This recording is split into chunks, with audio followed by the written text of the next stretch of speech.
2 months ago, I made a video discussing the initial first ever exclusive footage showcased by IGN for Sonic Frontiers. Seemed like I was the only one optimistic about the game despite the everlasting complaints and criticism made by the fans. Time and time again, while it's valid to provide input on what you see, we continue to witness improvements made to not only Frontiers, but the same being applied to any and all products you follow having their glow up phase, especially near the time of their release.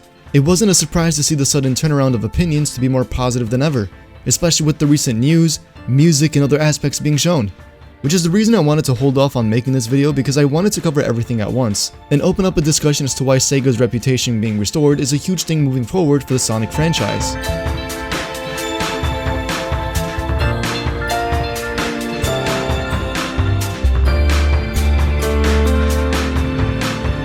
In a recent interview with Takashi Iizuka, mentioned there were absolutely no plans to delay Frontiers. Makes sense given the amount of time the game was given to be developed, which was literally years. He goes on to mention how confident he and the team are with the results produced, and that the fans are only ever going to so much enjoy the game more than ever. This is exactly the case with the recent footage shown, and we can clearly see the effort put into not only polish up the game way more than what was initially shown, but showcase the potential of Frontiers being the next greatest Sonic game in years. It's almost as if I said it before, where they're just showing a concept and that there was a huge potential for it, and here we are today. To further back up the rusty footage we've seen, you have to keep in mind the development for this game. When I say years, we date back to 2017 and how eventually COVID-19 started to take place and affecting development across the board. Of course, all industries were affected, but the biggest takeaway is having that sense of in-person communication and everyone working on the game to have a sense of the bigger picture at hand, trying to be described and presented. As Takashi mentions, almost everyone was doing their own thing, of course due to the fact that practically any and everything had to be shifted remotely. Thankfully, as things seem to be getting better, the ideas and messages starting to come together really showed us a bigger picture for us fans to even see. The constant discourse of people online acting like they know development, and how things process behind the scenes completely articulates to the ever so irritating feedback that almost everything had to be entirely negative, no matter the circumstance. Now I'm not sure if it's a Sonic fanbase thing, but no, I think it's everyone in general. If it wasn't obvious already, yes, I've been defending Frontier since the start. It was all a matter of trusting the process, and holy smokes, we probably have a very clean looking Sonic game ahead of us, ladies and gents. Right away, the environment captures a very pleasing aesthetic look compared to what we saw earlier this year. A huge drastic improvement in detail everywhere you look, and of course when exploring an open world, this is one of the few things you'd want to look forward to and expect in the game. I'm completely amazed at how much of a drastic change they implemented, similar to Pokemon BDSP and how Ilka polished up the game near the time of release. It's essentially what we saw here, and I'm all in for it. The flow and movement is noticeable, and added detail to Sonic's movement, allowing him to tilt his body a bit while turning to a different direction, the flow of motion that as he's landing, the updated motion and graphical design work on Sonic's attacks, the homing attack, look extremely improved. This was something I mentioned in the last video, the concept of, something not being finalized, and after seeing all these changes, it honestly steered me in a much better direction and reassurance for the game overall. I'm sure other people are in the same boat as me, and it's, it's details like these, and especially in 2022 where fans can sincerely appreciate the work going into something, especially for something they like and are passionate about. I also noticed Sonic's voice is a bit deeper than before, and I'm not sure if this is to indicate maturity or just the age for our little blue hedgehog friend. The things that you can do to interact with the environment only indicates that this game will have plenty of things to do, and I'm getting Sonic Unleashed vibes with this type of thing while you're running around the hub world, but this is such nothing that way but just better in my opinion, and it's great.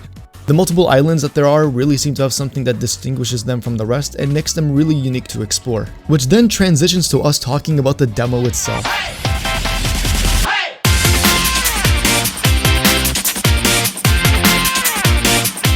Sega held an opportunity for fans to play a demo of Sonic Frontiers, which allowed fans to experience the game firsthand for a set amount of time. Crazily enough, there were fans who were playing so far into the game that the staff had to stop them and re-establish the demo to have a strictly fixed time on how long a player can play. It got so crazy that we saw content that we weren't even supposed to see, which then got revealed in new trailers for the game later on. There were lots of mixed reactions and impressions when people first played the demo, but ultimately led to the same kind of mindset moving forward till release, and that it was doable. The demo revealed a lot of things such as cyberspace levels, a skill tree, in-game mechanics, and more. Green Hill's level design reflected accurately to Sonic Unleashed's starter stage in terms of level layout, and it was confirmed that it was supposed to be that way for the cyberspace levels because they were purposely designed to reflect Sonic's past adventures, which were intentional. We then later find out that those levels are completely optional but offer awards if you do complete them. I personally don't have a problem with it. We are playing in a dimensional themed game anyways, and plus it's not even a part of the main story from what I'm seeing, so it seems like it's just something that you can do if you have a feel of Generations in you and you want to have a Generations feel type of level for you to optionally play. The skill tree includes abilities for Sonic to utilize throughout his adventure. Why was Sonic slow during the first showcase? It's probably because the meter for the amount of speed set was not maxed out, which makes complete sense to me now that I'm looking back at it. In retrospect, this game provides a win-win for the type of players that want to play either an open world experience or have a Generations feel of the game at times. We got more insights from Kishimoto and Iizuka about some of the decisions made for the game, such as the open world aspect, ultimately highlighting that the amount of feedback taken from the playtesters and others really shaped them to rework the environment, to add new things. Probably the biggest rinse and repeat type of feedback that they were given for the open world was that it was empty. And I'm glad that the feedback was taken into consideration in order to implement these changes, because when we take a look at it now, you can clearly see that they made those changes. The music choices for the overworld have a theme behind it so that the players will need to actually play the game to understand the mood and setting of the game once they begin, which I think was pretty obvious considering the first trailer was so mysterious in its own way, but I think that it's cool that they want you to play the game so you can actually understand it. In terms of mechanics, this game really dove into how to determine which option was best to defeat enemies. We got some new footage that shows Sonic fighting a boss, and how you can utilize your surroundings to perform an attack. I personally really enjoyed seeing the number of different titans, especially for area level bosses like in Elden Ring. There are enough different attacks in my opinion for Sonic that he can utilize, so it won't make you feel like you're using a repetitive set of moves just like a homing attack for example. But speaking of boss fights, I can't believe that they showcased Supersonic so early. Not only does it make me happy to see Supersonic be relevant in the story again, but this goes to show that these enemies are tough. Tough enough that you need the power of the Chaos Emeralds. The biggest question as of now, if Sonic is going to have a new form or not. Because I'm led to believe that if there's a red light phenomenon in his arm, and it's covering Sonic's arm that way and it's hurting him, and it's affecting how he is, then I'm sure it's going to play an effect for a new form for Sonic to potentially have later on in the game. Clearly, it's something Sonic in the story has to figure out and figure out what it even is. This theory has almost endless possibilities, and it perhaps all has to do with the new character that they introduced named Sage. From what we know from the cutscenes players played in the demo, it's as if she's blaming Sonic for harming something related to the world, and that she has a connection to the Titans to fend off his attacks. Sonic sees her as the enemy and vice versa type of deal. When you take a look at the game further, you can obviously tell that Sonic is also trying to figure out things, but Sage doesn't know that. If that's the sense of direction that we're heading in, I'm kinda curious to see how the character development would develop for these characters and see where the story actually leads to. In terms of characters, we know that Sonic, Tails, Knuckles, Amy, Eggman, and Big the Cat are also in the game.